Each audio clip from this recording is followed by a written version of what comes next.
Buxoro shahrida turizmni rivojlantirish, mahalliy va xorijiy sayyohlar oqimini yanada kuchaytirish maqsadida turistik mavsum davomida an'anaviy Nasriddin Afandi festivali joriy yil 3-marotaba tashkil etildi.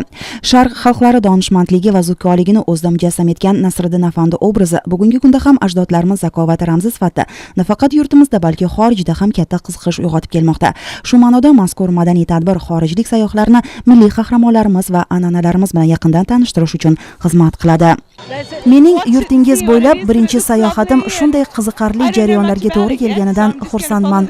Ochig'i juda hayratdaman. Hammasi juda ajoyib. Festivalda yosh qiziqchilar, so'z ustalari tomonidan qisqa yumoristik, satirik miniatyura va latifalarning mashhur qahramonlari, jumladan Xo'ja Nasriddinning kundalik ertaklari bilan bog'liq bo'lgan hazillari, mutoyibalar va rang-barang afsonalarga ham alohida e'tibor qaratildi. Nasriddin Afandi tomoshalarining asosiy qismi Nodir Devonbegi madrasasi old maydoni va Xo'ja Nasriddin haykali o'rnatilgan bog' o'rtasida o'tkazildi. Bu yerda Buxorodagi Afandi Shayx qiziqchilar guruhi, askiyachilar va yosh havaskorlar ijrosidagi ichaguzda hangomalar, qo'shiqlar, teatrlashtirilgan tomoshalar xalqimizning betakror kulgu san'ati imkoniyatlari namoyishiga aylandi. Hozir har kuni bayram, har kuning bayram bo'lsin deydi. Bayramlarda otaxonlar bosh bo'ladi. Peshonangda albatta ko'zi qosh bo'ladi. Buxoroda tongda sofi osh bo'ladi.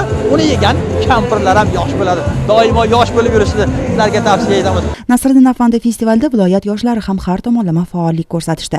Chet ellik sayyohlarga festivalning maqsad va vazifalari tartibini tushuntirishda, tomoshabinlarning vaqtni mazmunli o'tishini ta'minlashda, festival ishtirokchilariga qulaylik yaratishda katta ishtiyoq bilan harakat qilishdi. Bu kun Zalol Abduqulov va Abbos Nabiyev, Buxoro.